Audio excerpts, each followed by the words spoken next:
What revenge of yours hit the victim way worse than you thought it would, to the point you said, maybe I shouldn't have done that? Story 1. 9th grade honors English class. The teacher didn't like me. Only teacher I ever had that didn't like me. Others would get frustrated with my lack of effort at times, but still liked me as a person. She just flat out didn't like me. One of the reasons that she didn't like athletes because they would miss her class regularly to travel for games. And I played 3 sports, so I missed a good bit. Now I was also missing academic stuff like math/science competitions and quiz bowl tournaments. But she was particularly bothered about missing out on sports. Case in point, she would intentionally double the amount of homework due the day after long away games, knowing that the players wouldn't have the time to finish it all. And shocker, she didn't check homework every single day, but always checked after away games. I've written about her before, but she would always give me 70s and low 80s on papers without any red marks on them. But people around me would have red marks all over their paper and would have 90s. After one particularly low grade on an assignment that I knew I had actually done really well on, inquired about it. Her exact response that I was only doing 70% of my ultimate capability and the others were doing 90% of theirs. So I specifically asked, does that mean my paper can be better than someone else's but be 20 points lower? And she said yes. And to show this wasn't just me misunderstanding things, she recommended me for an advanced writing class a year earlier than students were supposed to be able to take it. So if those two things weren't bad enough, she gave us an opportunity for extra credit towards the end of the year. We had to go to a local college's rendition of Antigone, write a 2,500 word paper on it, and tie it into what we discussed in class on the play, and also turn in our ticket and playbill. It was due on Monday and the play was only going on Friday to Sunday, so there was no way to turn it in ahead of time. But I was going to miss class that Monday for all of my academic competition, representing the school, and it was the biggest one of the year, like having to place top 10 in a previous competition to qualify, so it's obviously an excused absence. I told her for an entire week prior to the play that I was going to miss on Monday, and she told me multiple times to turn it in first thing Tuesday morning. So I go to the play, write the paper, go to the academic competition on Monday, and place first place in one category and second in another. And then Tuesday morning before basketball workouts at 7 a.m. I go to her room to turn in the assignment. She refuses to take it because it's late, and she didn't recall ever suggesting that I could turn it in on Tuesday. She told me 4 times. Her reasoning: 1. Another student that missed the competition was able to turn it in, but that student lived across the street from the school. I lived 20 minutes away and couldn't drive. 2. My mom was a teacher at the school, so I could have just sent it with her, except I had been told to turn it in Tuesday, so there was no reason for me to think to have my mom turn in my assignment for me. Plus, she has her own students and classes to worry about. 3. I could have done the work Monday evening, which wouldn't be fair to the other students. So I went into the metadata for the paper that showed the last time it had been saved was Saturday afternoon. She still refused to grant me any credit for it. So I was out the $25 for the ticket, the time that it took, plus it really inconvenienced my mom who had to pick me up Friday from practice, rush me home to shower and change, then rush me back downtown for the play, and then come pick me up again 2 hours later. So my mom was pretty ticked about it too. This teacher also prided herself on the fact that nobody had ever made an A on her final exam. She thought she was the toughest teacher ever. Really, she just loaded students up with a bunch of busy work. So on the last day of class, she gave a few minutes at the end of class and asked, "What's your biggest wish?" To the class as a whole, I piped up, "I wish for an A on the exam," and she laughed and said, "Yeah, and I wish for $1 million and not to have to deal with you anymore." So all of that sets up for the final exam. It's 100 questions and then a 5-point bonus question that asks those generic, "What's your favorite part of my class and what did you learn?" etc. We got 2 hours to take the exam, and students that finished early had to wait until 1 hour was up so that there was just 1 point of people getting up and leaving rather than being distracted throughout. So I finished the 100 questions in about 20 minutes. So I spent the remaining part of the hour just blasting her in the bonus question. I said that I'm not sure I learned anything and pointed to her never making any comments on how to improve my writing. I said my favorite part of the class was it finally being over and not having to deal with her garbage anymore, and brought up a number of other little things that happened on top of that mentioned above. And I said that she was by far the worst teacher I had ever had and that the school is worse off with her teaching the entire 9th grade. The bell rings for the hour and I'm the only person of the entire 110 students to leave at the hour mark. Now, on exam days, the teacher doesn't proctor their own exams so that they are available to answer questions, or if the classes are split among different rooms. So I have to wait for my mom to finish proctoring a different exam. So I'm just sitting out in the breezeway. The teacher finds me holding my exam with tears in her eyes and tells me to meet her in the principal's office. She then storms off, so I head over. As I'm waiting there, I recount what happened to the soccer coach, who was sitting there because he made some comment about "surprised to see you sitting in here." Eventually, she comes back in with my mom, who she pulled out of proctoring an exam, and we all go in to see the principal. She's crying, screaming, literally choking every minute or so. After about 45 minutes of me spilling everything I'd gone through that year, all things I already vented to my mom about plenty of times, the principal finally looks at her and goes, "How much was the question worth?" She said 5 bonus points, and he says, "Then just don't give him the bonus points." So I made a 98 on the final instead of 103, missed 2 questions. Every other student got the bonus points, and the next highest grade was an 81. Thinking she would get the last laugh, I noticed a few days before grades were due that one of my assignments from the second week of class all the way back in August had been dropped 10 points. My final grade ended up being a 94.4, which was a B at the time, but I couldn't prove that she had altered my grade. I just had them all in a spreadsheet to determine my grade ahead of time. Should have been a 95.2, but nothing that could have proved anything since I could have just typed it wrong. I didn't. The summer after, the school decided to change to a 10-point scale, and so 90 plus was an A. So my B became an A. She also had to have her homework assignments each week signed off by the department chair, and she had to start accepting assignments via email. 2 years later, she was fired after other students started having real issues with her. Prior to me, the administration just thought it was a case of students complaining about the hard teacher. Still think she deserved every bit of it, but I certainly didn't think it would set in motion her getting fired. Though again, she deserved it. Hopefully people are still reading this. She sucked. At first I was gonna say maybe she was targeting you due to you being an athlete. Maybe she had a high school sweetheart that was a jock or something that broke her heart. Or maybe she had a crush on some athletic guy that you reminded her of, and so she decided to take it out on you. But after I read that she got fired for being hard on other students, that theory went right out the window. Sounds like she was just a bitter woman full of hate, and a person like that should never be teaching kids. A teacher should never pride themselves in having an exam no one can pass, at least in my opinion. If I were a teacher, I'd want all my students to pass and would consider it being because I was such a great teacher that these kids really learned from. Story 2.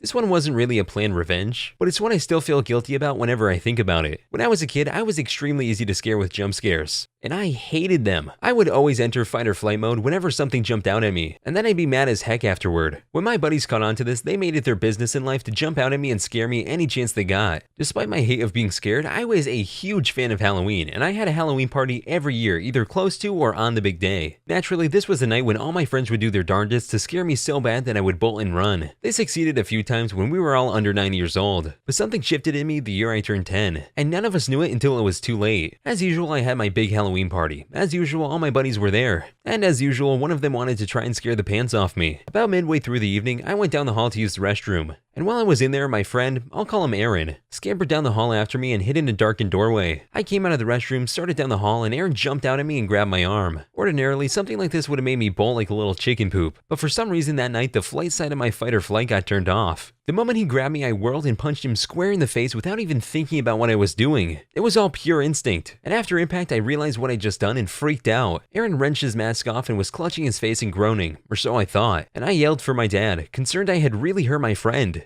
My dad and all my other friends came running down the hall to find out what had happened. My dad flipped on the hallway light, and what greets us? Aaron with his face covered in blood. I am instantly horrified, thinking I busted his nose. But as I'm spewing apologies to him, I begin to realize he's not groaning, he's laughing. He grabs me by the hand I had punched him with and yells, "What are you apologizing for? That was freaking awesome!" And he yanks my hand over my head like I was a boxing champ and starts telling everyone how cool it was of me to just haul off and slug him. If you haven't guessed, Aaron was a pretty cool kid. He thought it was great that I'd suddenly found the courage to defend myself. My dad helped him get cleaned up, though he insisted on keeping his now bloody costume on, and inspected his nose. Thankfully, it wasn't actually broken, but I still feel a wave of guilt whenever I remember the sight of his face covered in blood, and remember the feeling of my fist hitting him in the schnoz. I'll always be grateful to him for handling it so well and encouraging me for standing up for myself. Now those sound like some amazing friends. Only the best of friends hear about something you're extremely scared of and exploit it every chance they get. And the fact that he was so okay with getting his face rocked just further proves my point. I really hope you guys are still friends to this day. I bet y'all got a lot more stories like that to share, and if you do, I'd love to read more.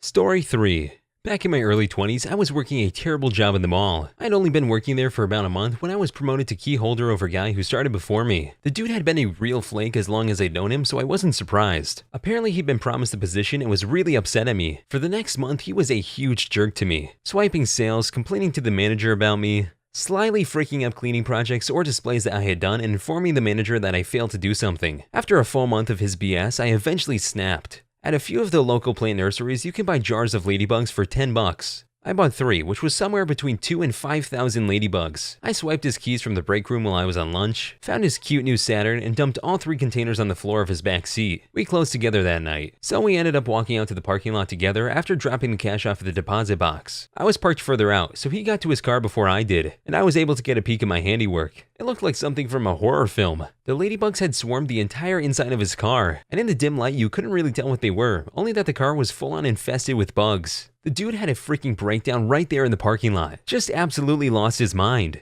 I enjoyed the scene at first, but the longer it went on, the worse I felt. After he calmed down enough to start making sense, he barreled into this monologue about how he was sure it was the girl from the pretzel stand because he'd been such a huge butthole to her, and he starts crying. He goes on about how he deserves this for being so awful, and then apologizes to me for being such a jerk, and keeps going on about how he brought this on himself. It was pretty bad. I offered him a ride home, now feeling really guilty, and when I dropped him off, he thanked me for being so nice to him, despite all the awful stuff he'd done. He said his mother was undergoing cancer treatment and it wasn't going well. Oof. He apologized again, and I didn't see him for a few days. Stuff between us at work improved a lot, but I still felt guilty as frick. He had to sell the car a few months later because the Texas heat had killed all the ladybugs, and he couldn't get the smell of them out of the vehicle. His mom died a little while after that, and he ghosted the job. Frick. I still think about that dude even now. The revenge felt so righteous when I did it, but afterwards it was nothing but guilt. Man, the other stories so far haven't really been that bad, but this one just hurt. Goes to show that sometimes not everyone is a mean teacher or just a friend goofing around, but sometimes just a guy going through a really rough patch in his life and just lashes out. I know that's no excuse. You should never take your problems out on family, coworkers, anyone. But a lot of times some people don't even realize they're doing it until they're called out on it. I hope that guy is okay now though, and you don't hold on to your guilt. Story 4. My sister used to kick my butt on the regular. She had mad anger problems and would go berserk over the littlest things. One time I turned the light on while she was trying to sleep. She beat me up and I ended up going to prom with bruises all over me. All through the years, I never hit her back. I was a super sensitive kid, and if I ever hit back, I ended up crying to my mom about how much I love my sister and hated to hurt her. After I graduated, she had calmed down a bit, but she still had issues. Coming back from a small party one night, and she is back on her old BS, just getting mad over something stupid and going totally crazy over it. We get home and get out of the car and say I'm driving home. She keeps saying I'm too drunk even though I only had 2 to 3 mini beers. She grabs the back of my shirt and I'm so ticked off at her I turn around really fast with my fist out to hit her arm or something. She immediately lets out a blood-piercing scream and drops to the ground. Blood is spurting everywhere. She leaves a trail as she runs inside and wakes up our mom and dad. Turns out I broke her nose pretty freaking bad. But my mom and dad kept saying it couldn't be that bad because I had done it. And she must have really been freaking with me for having to do something like that after all these years of her beating on me. I felt so awful. I cried and tried to say sorry, but she ended up going to the hospital. I don't feel so bad now because she purposely never paid the bill, thinking she could bully me into paying it, and she never lets it go. She always says I'm the reason her credit and stuff is bad, and that she still has collection agencies calling her over the ER bill. I ain't paying that garbage. Consider it payment for the years of abuse. Yeah, I think that's definitely karma rearing its ugly head. I'm surprised your sister was able to beat on you for so long without your parents stepping in and putting an end to that real quick though. Story 5. Had a lawyer a few years back who was a piece of absolute garbage. 1 would go months between returning phone calls. 2, constantly late with court filings, to the point the courts multiple times moved to have the case dismissed from lack of action. 3, lied to me constantly about anything and everything. 4, refused to be fired. Seriously, when I told him he was fired, he just ignored me and kept presenting himself as my lawyer. I had to get the courts involved to get him to stop. 5, lied about me. Our client has been unreachable. We are considering dropping them. Huh? I tried to call you 84 times in the last 3 months and you didn't answer or return a single one. 6, when I finally did fire him, he told me I had to be in court on a specific date. That didn't work for me. At a specific time, that didn't work for me, or else the motion to withdraw wouldn't be accepted. So I go to the courtroom and the judge was super nice but confused as to why I was there. And when I told him the story, the judge just goes, yeah, this is all done electronically. Not sure why your lawyer would tell you that other than to be a jerk. Needless to say, by the end of all this, I was ticked and wrote a 10-page bar complaint about 4 different lawyers in their office's unethical behavior. Well, the Bar Association decided this was a firm-wide encouraged pattern of behavior, and threw the book at 4 partners, disbarred for 5 years, restitution to clients and only allowed to practice under supervision for a period of 5 years after their return. I felt a little bad, but god darn, I was so freaking sick and tired of being jerked around. No, don't feel bad. Someone with that kind of job shouldn't even think about jerking their clients around. All court cases are serious matters, and if they aren't mature enough to do their job, they shouldn't have it. You did the right thing.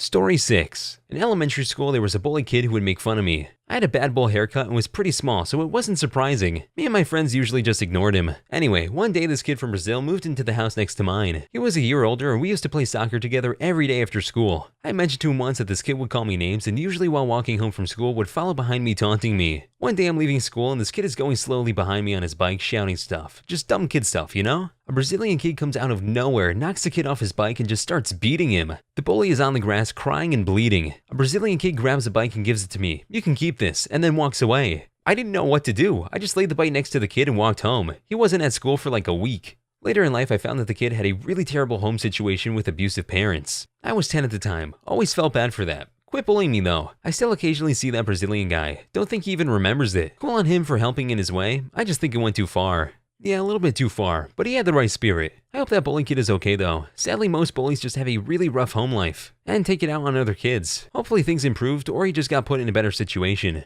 Story 7. My friends and I used to pull a lot of pranks on each other growing up, and about 10 years ago, I was helping my buddy set up a new business. He was ordering business cards and the company he was going through was offering, I think, 500 or so free with a large order, so we decided to prank our other friend. We made business cards with his name, phone number, home address, and had this job titled as Professional Creep, with the slogan, "If I'm creepin', you ain't sleepin'." We passed these cards out all over town. He was getting really harassing phone calls for a while and couldn't figure out why. After about 2 years, he found one of the cards on a random fridge at a party and put 2 and 2 together. He was ticked and is still getting random calls 10 years later. I feel really bad about that one. I'm sorry, but that one is freaking hilarious. I wouldn't feel bad at all. Maybe I'm just a terrible person/friend. Story 8. A kid on my track team would always come by and take a drink of whatever I had with me. I was sick of it and brought a root beer with me, which had been spiked with 3 times the recommended dose of root beer flavored laxative. Sure enough, he came by and I said, "You know what, Tony, why don't you just take the whole thing?" Well, we were having a home meet that day, and he was our best pole vaulter and part of the relay team. I thought maybe he'd feel a little off and underperform. In the midst of our warm-ups, he went missing and was absent the entire meet. Now that's just evil. Since when did they make root beer flavored lax though? Story 9. My brother and cousins were walking home from school. Well, my brother and I were walking and my cousins were on their bikes. They kept circling us and making fun of us because we didn't have bikes. One of my cousins then spits on me. Out of reflex, I blasted her with my trumpet case and she went flying, landed on the concrete and broke her arm. Oh God, I felt awful. It was the first and last time I ever hit a girl. My family believed every word of the story, knew this cousin was a total jerk to me, and largely believed she had it coming. I still felt awful though. Story 10. I was dating this girl and my friend saw her around town a few times and humiliated her in an effort to embarrass me. I told him to stop bothering her, but he did it again. That night I convinced him to try getting back together with his wildly insane and manipulative ex that he hadn't spoken to in years, thinking he would just humiliate himself by trying. Well, they banged and got back together for a while and had a baby. Now they're terrible single parents. Dang, your revenge has caused a new life. Has that ever happened before? Story 11. Oh, I have one for this. My grandpa was a bit old school and gave me prison yard advice for my first week of school. He said if anyone picks on you, just deal with them right then. Don't take it. First week of kindergarten, a grade 1 kid was pushing me around, not letting me go back to class. I pushed him down against the fence and kicked him in the face 3 or 4 times, splitting his nose. Almost got kicked out of school, until they found out my grandpa had told me to do it. Thing is, no one messed with me after, and that guy was nice to me all the way through to graduation. Story 12. I think I have told this before, but I think I was 15. I was in class and sat next to a friend of mine. He, for no reason, began to say, "Haha, you're bald father," which I followed up with, "Haha, you're bald mother." He started crying and ran to the teacher. I honestly forgot his mom had cancer and was getting chemo. Oh God, that's just brutal. How is that something you just forget? Hope you guys enjoyed the video. Please like and subscribe for more videos to come, or else this spider will be in your bed tonight.